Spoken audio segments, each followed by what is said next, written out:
Hello, my name is Dr. Asare Christian. Welcome to this presentation talking about exercise and multiple sclerosis.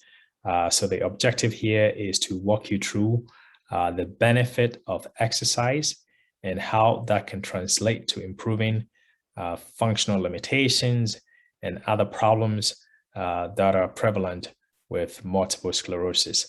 And we have previously talked about mindfulness and the relaxation response. We've talked about pain and how to manage that conservatively. And this is also another presentation that looks at the science behind why we exercise and why this is important for you to do as well. And I know many of you have gone through multiple presentations today, this week, this month, on how you can actually improve your wellness. And exercise is a huge component of that equation. So when we look at the determinant of health, or what really makes you healthy, it's a function of your genetics, which is about 20%, your environment, also about 20%, access to care, so having access to healthcare is 10%.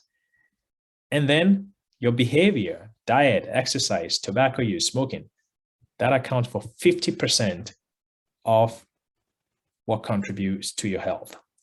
But when we look at healthcare expenditure, what we spend on healthcare does not correspond to what really makes us healthy. So the main point here is that healthcare, or what we spend on money, is actually about healthcare, but not about health itself. Because we know that only 4% of the nation's total expenditure on health goes to preventing problems.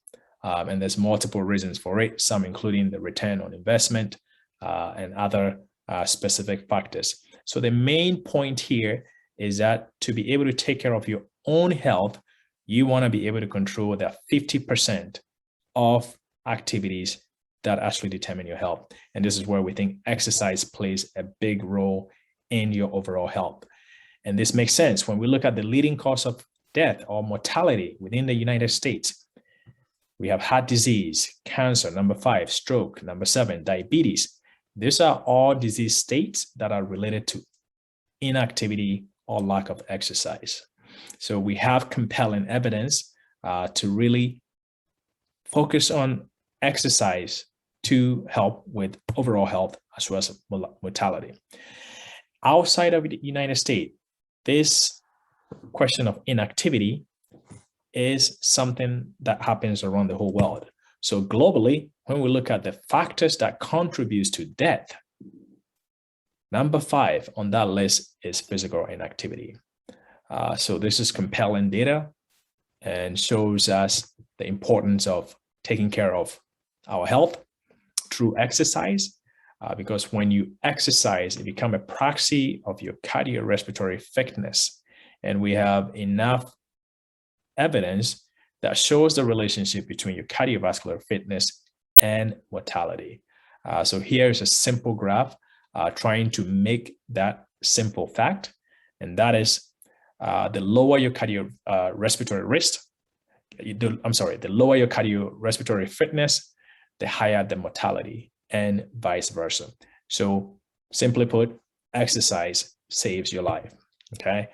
And when we look at other risk factors for mortality, including obesity, being a smoker, hypertension, high cholesterol, diabetes, interestingly, research shows that low cardiorespiratory fitness expose an individual to a greater risk of dying than diabetes, obesity, hypertension. But yet we don't focus so much on exercise, which again, from the various previous slide, we understand why the emphasis is not there. So this is the Lancet, which is a British medical journal, which put out a special report specifically on inactivity as well as physical activity.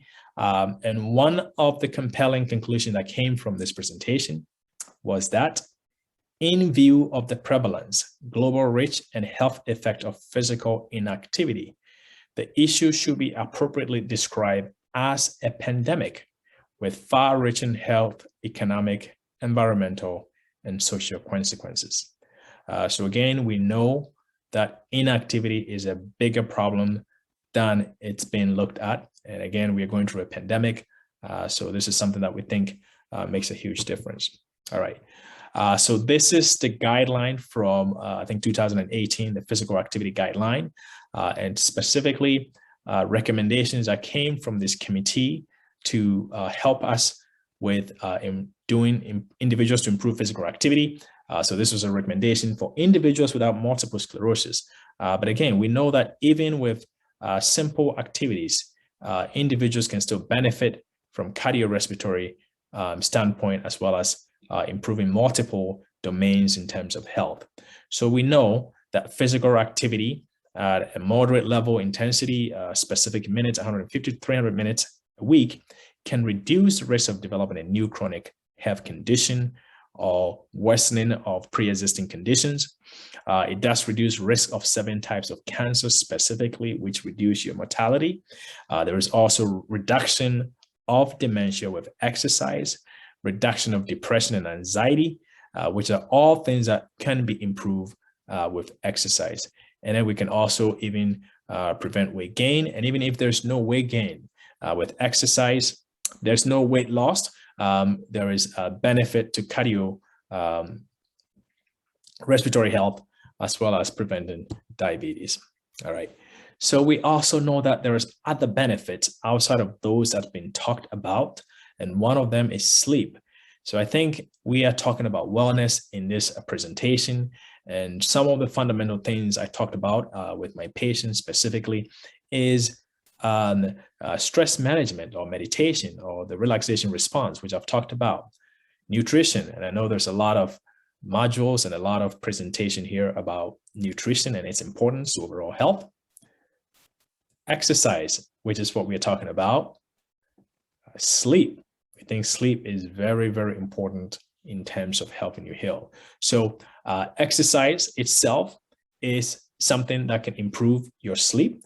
So it improves your sleep quality, which means it takes you less time to fall asleep. It reduces the number of times you're waking up at nighttime. You're also able to get into deep state of sleep, which is required for regeneration of your body, as well as reducing daytime sleepiness. So again, some of these things are not new. I'm here to remind you of the benefit of being physically active. And I like this concept which talks about physically active individuals sleep better, they feel better, and they function better. All right, so let's turn our attention to the benefit of exercise, specifically for individuals with multiple sclerosis.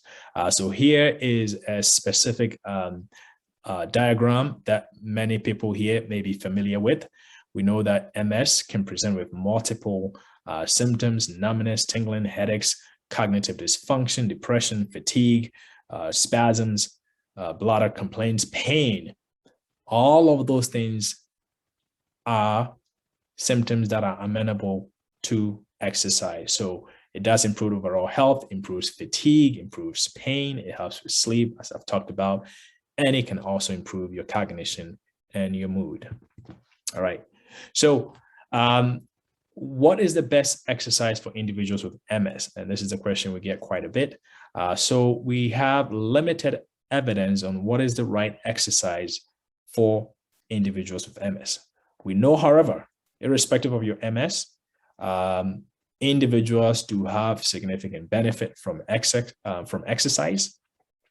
So that benefit that we've talked about that relates to exercise is not only exclusive to individuals without multiple sclerosis. It works for everyone.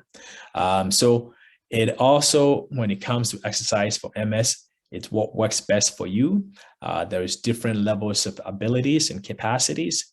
And at each level, whether you're in a wheelchair, you're walking a little bit, you can stand, you can sit, wherever your level of impairment is, we still know that individuals do benefit from exercising. And throughout these presentations, there's multiple presentations that look at exercise for individuals at different level of abilities and capabilities. And the ones irrespective of not having enough evidence, the ones that we think makes a huge difference for individuals with MS is aerobic exercise. So what are some forms of aerobic exercise? This could be walking. So for example, if you don't have that capacity to walk because of MS, you can do some biking stationary, if that's even possible. Outside of that, you can also do swimming. And we know doing 15 to 20 minutes a day, 4 times to 5 times a week is enough to provide some of the benefits that we've talked about. So definitely, if you have not engaged in specific exercise with your MS, we highly recommend that you start that process since this is a wellness month to incorporate 15 to 20 minutes or whatever you can do at whatever level you are with your disability. All right, so here are some things to think about in terms of precaution. So when it comes to multiple sclerosis, one of the things that we have to think about and worry about is heat intolerance. And this can be a problem. In fact, heat can cause other problem for individuals with MS. So the recommendation is to avoid wearing tight clothes so you feel comfortable. Ideally, a great place to be is in a cool temperature, so you're not increasing your body temperature. And then you have to listen to your body. If something doesn't feel good, if something doesn't feel right, please step back and modify as indicated. Hydration is also very important. So you have to drink a lot of water to be able to prevent potential biological derangement or other problems that can come with dehydration. And it is also recommended that you go slow. So a lot of times individuals are trying to exercise because they haven't done that in a while, because they got sick or they had a flare up, they go to the gym or they start the process in full speed. That does not work because a lot of times what's going to happen, you may end up having more pain or some other complaint or even an injury that will set you back furthermore. So the idea is to go very slow, just keep going slow and progressively adding as tolerated and also with guidance. Avoid over-exertion, which is very much what I've talked about to be able to prevent specific injuries. All right, so here is my last slide on this topic of exercise and multiple sclerosis. We know we are here to talk about hope for MS, and we think that exercise actually contributes to the fight against MS.